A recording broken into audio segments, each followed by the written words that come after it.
झिरक, शिकारी ऐं बादशाह जी कहाणी।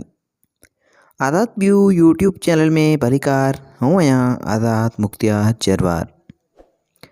साथियों, अॼु जी कहाणी इंतहाई नसीहत भरी आहे, सो ही कहाणी मुकमल ज़रूरु ॾिसिजो। ऐं जेकॾहिं तव्हां चैनल ते न्यू आहियो त चैनल खे सब्सक्राइब करणु न विसारींदा। से अॼु जी कहाणी हिकिड़े झिरक, झिरकी ऐं हिकिड़े शिकारी ऐं बादशाह जे फ़ैसिले मुतालिक़ आहे।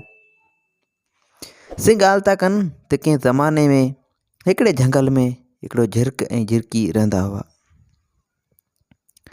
हिकु ॾींहुं झिरक ऐं झिरकी कंहिं वण ते वेठा पाण में ॻाल्हियूं ॿोलियूं करे रहिया हुआ ऐं कचारी में मगन हुआ।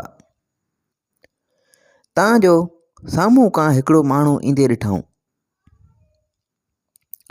माण्हू खे जो ईंदे ॾिठऊं त झिरक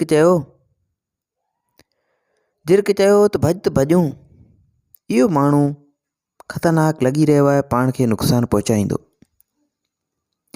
झिरकी चयो, न न, हीउ त वीचारो इंसानु आहे ऐं मूंखे सुठो ऐं चङो पियो लॻे, हीअ पाण खे नुक़सानु कोन पुॼाईंदो।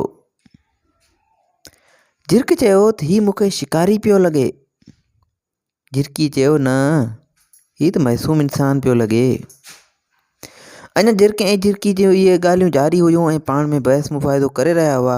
झिरक चई रहियो हो त उॾामूं भॼी हलूं। झिरकी न पियो ॼाणी। एसि ताईं जो उहो माण्हू अची हिननि जे वेझो निकितो। अची जो हुननि जे वेझो पुॻो त उन यकदमि पाण वटि लिकल बंदूक कढी ऐं झिरक खे हणी मारे विधाईं। झिरक खे जो उन शिकारी मारे विधो त झिरकी झटि ॾेई उॾामी वई। झिरक मारिजी वियो। झिरकी सोचियो त हाणे छा कजे।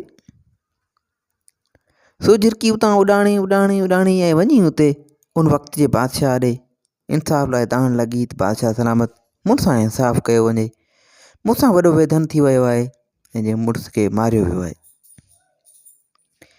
से बादशाह जो हुकुम थी वियो। वज़ीर मुशीर अची विया। ॻोल्हा कई वई उन माण्हू जी त उहा झिरकी सां इंसाफ़ थींदो। पोइ साईं बादशाह सलामत उन माण्हू खे घुरायो ऐं हीअ ॻाल्हि पुछी वई त हीअ झिरकी चवे पई, छा इहा ॻाल्हि सही आहे? उन हमरा शिकारी बादशाह सलामत जे अॻियां गुनाह तस्लीम कयो। चई, बादशाह बेशक तव्हां सही था चओ, मां शिकारी आहियां ऐं मुंहिंजो इहो रोज़ जो कमु आहे ऐं रोज़ केतिरा ई पखी मारींदो आहियां।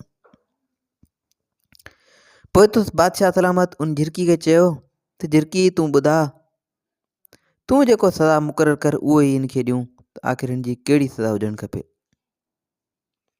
झिरकी चयो त बादशाह सलामत, आउं हिनखे ॿी का हाणे सज़ा ॾियणु नथी चाहियां, पर मुंहिंजो हिकिड़ो अर्ज़ु आहे। अगरि हीउ शिकारी आहे त पोइ लिबास शिकारियुनि वारो पहिरे ऐं शिकार करे। महिरबानी करे शराफ़त वारो लिबास पहिरे, कंहिंखे गुमराह न करे।